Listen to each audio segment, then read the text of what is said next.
So what is reliability analysis? Reliability is one of the most fundamental tests that are done to assess the quality of a measure. And as the name suggests, reliability essentially talks about inter-item consistency.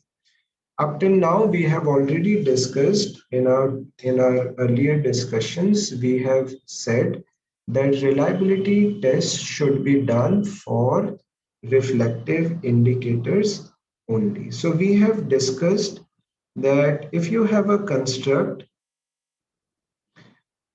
if you have a construct like this, okay, you have construct and you have, let's say, these items, okay. So you have your construct F and you have items I1, I2, I3, right? And this becomes, these are your loadings, lambda 1, lambda 2, lambda 3.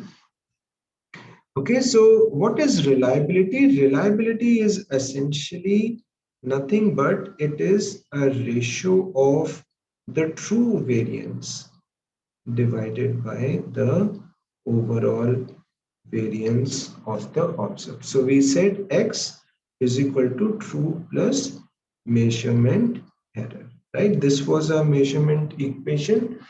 So when I say that from this set of three items that I have captured data, okay, out of these three items, what is the variance of the true construct? Okay, so if I have a reliability, so the normal convention is that a reliability should be greater than 0.7. So what does reliability of 0.7 actually mean? Reliability of 0.7 actually means that I have collected this data from the sample, right? I have respondents have responded to this set of three items. So it means that the true construct, the variance of the true is zero point 0.7 times of the total data that I have collected. That means the good part or the usable part of my data collected from the sample is 70%. What is the remaining 30%? The remaining 30% is the measurement error, right? So the measurement error part, the confounding part or the bad part of the data is about 30%. So that is why a convention is followed. That means at least 70% of the data collected through the sample, through the respondents should be good data, or should be the data that is attributable to the true latent construct, right? So what is reliability? We can simplify this. We can write this as variance of X minus variance of measurement error whole divided by variance of X, which can simplify to measurement error of this is reliability. So what is variance of measurement error? It is nothing but variance of X multiplied with 1 minus R. So these are two results that are important. One is that variance of, let me write it here, variance of true is equal to R times variance of X. Right? This is the implication of reliability. So reliability is essentially telling us that there is good inter-item consistency in these items I1, I2, I3. Okay, and through this I have been able to capture my true construct, which was here, my true construct is at least zero point 0.7 times of the data that I have captured. The rest is the unusable or the bad part of the or the error part of the data, right? Now, one of the most popular indicators of reliability is what we call as Cronbach's alpha. And the formula for Cronbach's alpha is given by K R bar divided by 1 plus K minus 1 R bar. Okay, where K is equal to number of items, R bar is equal to average inter item correlation. Okay, so let us do one small, this is the formula, and let us do one small example in our notebooks. So let us say we are working with these three items that we saw in the previous slide, I1, I2, I3. We have these three items of the construct. Let us say the correlations, sorry, this one is I1 correlates with itself. The correlations are R1. Okay, and this is 0.6, 0.5, and 0.4. Everybody, okay, try computing in your notebook. Try computing the alpha in your notebooks. Okay, right? So K is 3, R bar is 0.6 plus 0.5 plus 0.4. So it does this computation, and then what is left is very simple, 3 times 0.5 divided by 1 plus 2 times 0.5. So it becomes 1.5 divided by 2, which is 0.75. Okay, so what is the message? The message that I'm trying to give you here are two, basically, that there are two messages here. The first message is, this is the simple computation of Cronbach's alpha. This is what the software does. This is what SPSS will do when we will do our analysis, or R will do, or any software will do when it is computing the alpha. The second message, which is actually more important, is, and we were doing, and I did mention in the earlier discussion, is you see the average inter-item correlation is just 0.5. Remember, there is a compromise between high inter-item correlation and the content to be captured and the content you want to capture. So there will always be this compromise between the two. So you must be careful. You don't want to write redundant items so that your R bar becomes very high, because even a R bar of 0.5 is giving you a good reliability. Okay, so it does not mean that in order to get good reliability, you need to jack up your R bars, and therefore you need to write exactly the same items or redundant items. Each item also captures a part of your construct. Okay, and you don't want to miss out on that. Okay, so this is Cronbach's alpha formula? Well, there is also uh, a formula for Cronbach's alpha using covariances. I will just show it to you. Okay, so measurement error is always present. Okay, and the goal of test design is to reduce the measurement error.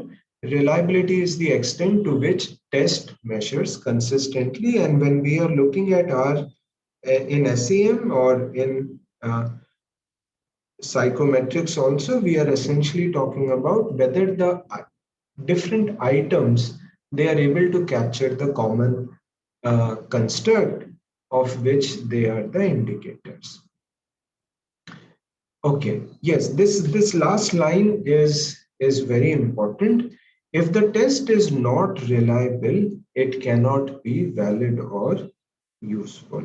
So in order to explain that, let me give you another analogy. Okay,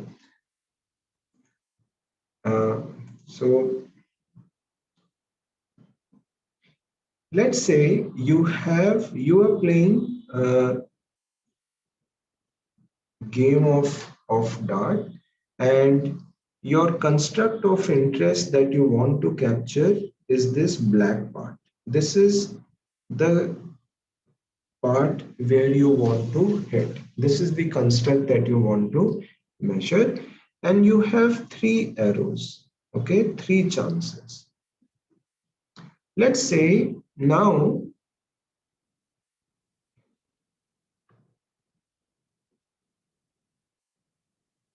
you make this, you take a try. Okay, these are your three items. The first item is capturing, is sort of capturing, is hitting this part. Okay, the second item is somewhere here, and the third item is at this point. Is this reliable? This is not reliable because three items, they are capturing different parts of the domain. Okay, they are capturing different parts of the domain, and they are also far from what you wanted to capture. So this is neither reliable nor valid. Nor valid. Okay, so they are, this is consistent, neither consistent, nor this is accurate. Okay, this is, let's say you take another try now. Okay, you have another set of three items. Okay, and you take another try and you hit.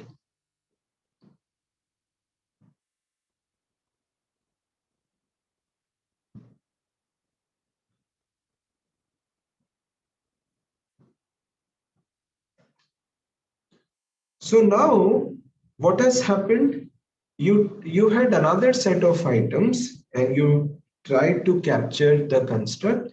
Now what you have got is, this is reliable, this is consistent. Now you can say you are for sure measuring this part.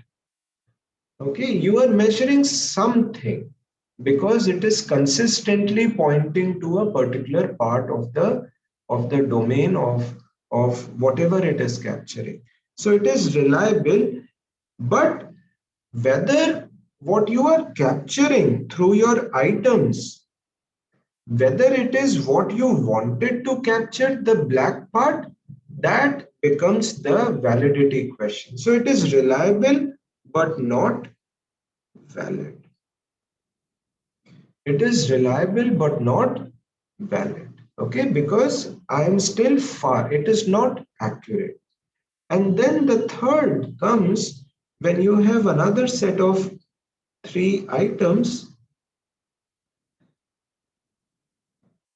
and now you hit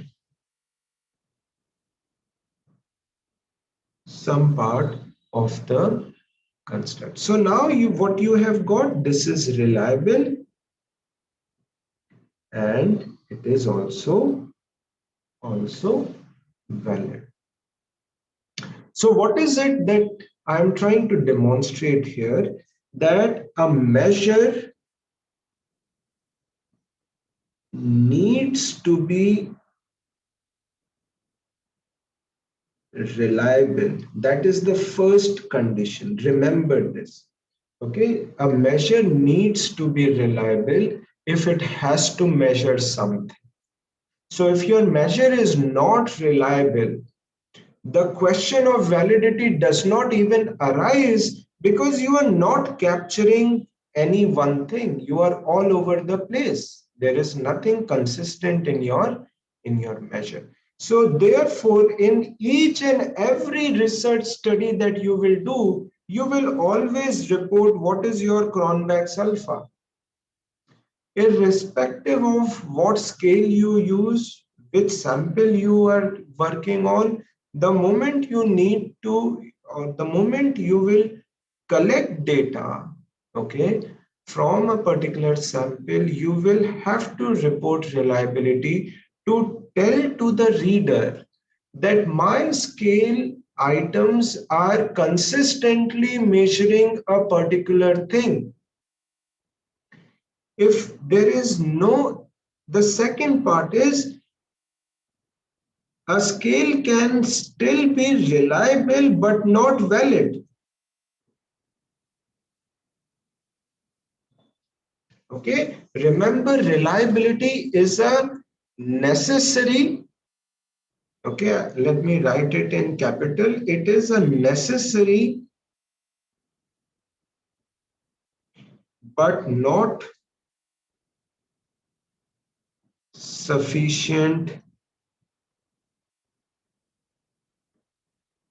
condition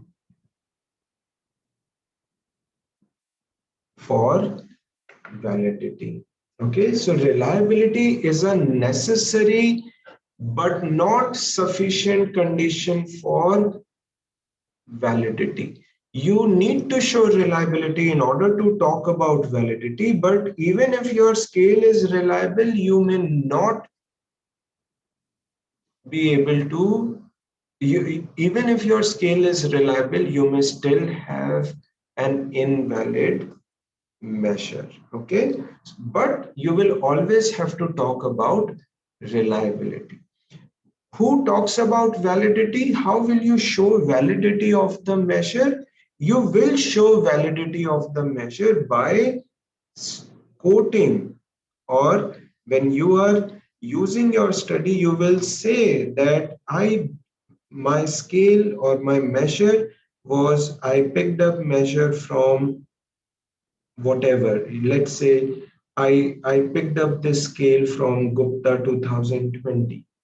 Okay, so this measure that I am using has been published by this person in the year 2020 in this particular journal, and I have used this measure from this study. So if you want to look at the validity question, whether this measure is accurate or not, whether this is the right measure for my construct, please go and look, or please go and check this paper.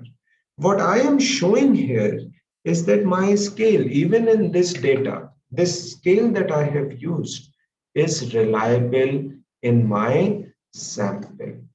If it is reliable, okay, the items are working consistently. Whether the items were the right items or not, that should be looked at, or that should be checked from this particular paper. And that is what you will have to always prove, always talk about in your analysis when you are going to do it. So therefore, what is the message that I'm trying to give you here? What is the key takeaway? The key takeaway is always report your reliability. Reliability is to be measured for reflective indicators. And the third is, please choose your scales. Please choose your measures that you are going to use in your research from good, well-established journals or papers. Okay, please do not pick up scales that have been published in just any paper, because if you do that, the validity of your measure that you have used may be questioned by the reviewers, right? So that is something that you should always keep in mind when you are doing this analysis.